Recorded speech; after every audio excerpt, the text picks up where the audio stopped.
d'Exil et d'encre. Au fil des mots, Patrick Estève. Chères auditrices et auditeurs, bonjour. La pastille d'Exil et d'encre au fil des mots d'aujourd'hui s'intitule Mitteleuropa. Et elle est un peu le pendant de celle que j'ai diffusée autour du mot-clé Méditerranée, mais évidemment sur un versant Europe centrale, puisque c'est la traduction que l'on donne habituellement au terme Mitteleuropa. Ces dernières années, on voit refleurir le mot comme la nostalgie de la Mitteleuropa sur des plans divers et des domaines multiples, dont la littérature, la philosophie, l'histoire ou même le cinéma, de sorte que la Mitteleuropa, un concept et une réalité aux contours flous, s'affirme à nouveau pour s'imposer avec force dans l'univers culturel français. Mitteleuropa est un terme étranger qui signifie, comme je l'ai dit,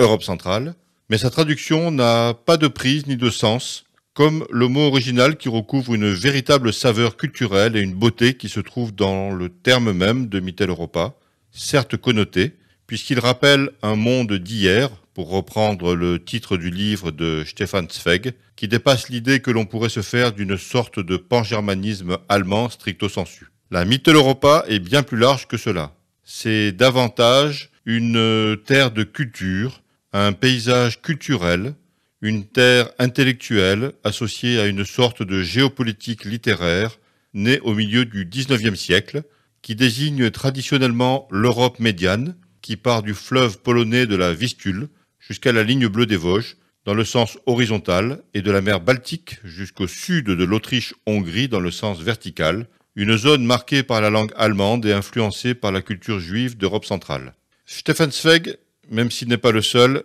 est l'écrivain autrichien qui incarne le mieux l'esprit de la Mitteleuropa, au travers de son roman posthume Le Monde d'hier, nous l'avons dit, mais également des autres ouvrages qui restituent le climat et l'élégance littéraire des souvenirs d'un continent englouti avec le naufrage totalitaire nazi de 1933. Zweig est considéré comme l'auteur de la mythification de la Mitteleuropa au travers de toute son œuvre. Quand on lit Zweig, on est pris d'une sorte de nostalgie, augmentée d'étranges regrets, matinée des charmes évanouis de la Mitteleuropa qui n'aurait été que tolérance et ouverture à l'autre. On retrouve cette impression étrange dans le film The Grand Budapest Hotel de Wes Anderson, qui doit autant à la référence romanesque de Zweig qu'au parfum de cette nostalgie. Le film La femme au tableau de Simon Curtis, dans un tout autre registre, permet quant à lui de suivre le naufrage de cette Mitteleuropa depuis Vienne et l'histoire, comme la spoliation et l'exil du fameux tableau de Klimt, intitulé La femme en or, que je vous recommande évidemment de découvrir si cela n'est pas déjà fait.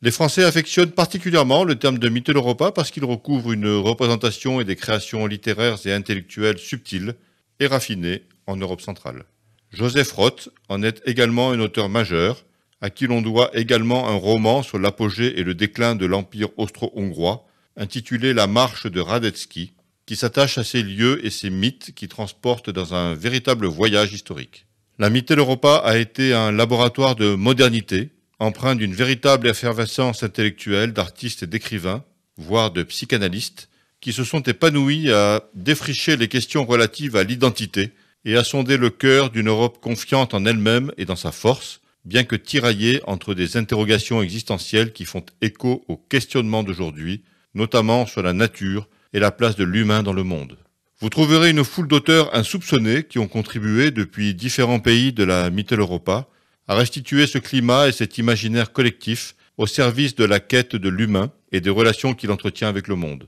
Je vous laisse évidemment tout loisir de les rechercher, même si vous rencontrerez inévitablement Franz Kafka, Léon Feuchtwanger, Joseph Roth, Stefan Zweig, Arnold Zweig, Franz Werfel, Arthur Schnitzler, Hugo von Hofmannsthal, Rainer Maria Rilke, Alfred Döblin et bien d'autres encore, sans oublier notre contemporain et incontournable Milan Kundera. Pour terminer, bien loin des mondes littéraires et philosophiques attachés à la Mitteleuropa, je voudrais terminer par une sorte d'anecdote, puisqu'il s'agit de parler de cuisine, dont un élément pourrait finalement nous permettre de fixer les contours de ce continent intellectuel au travers d'un aliment qui est utilisé comme un condiment, j'ai nommé le réfort, cette racine que l'on plante et que l'on consomme en remplacement de la moutarde dans un territoire qui s'étend d'Europe centrale jusqu'en Alsace et dont la frontière se situe sur les Vosges. On pourrait dire, en plus de ce qui précède, que les pays où l'on consomme du réfort font partie de la Mitteleuropa, comme le réfort jaillit dans les communautés qui la composent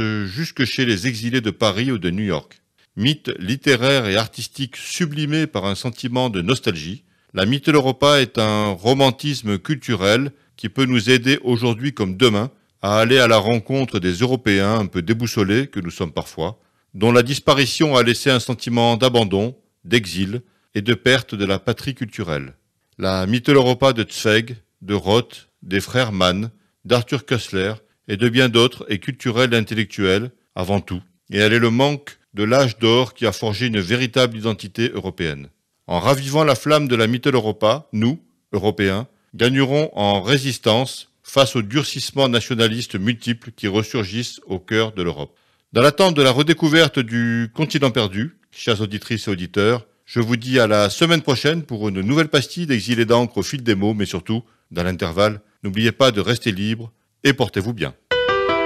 D'Exil et d'encre, au fil des mots, Patrick Estève.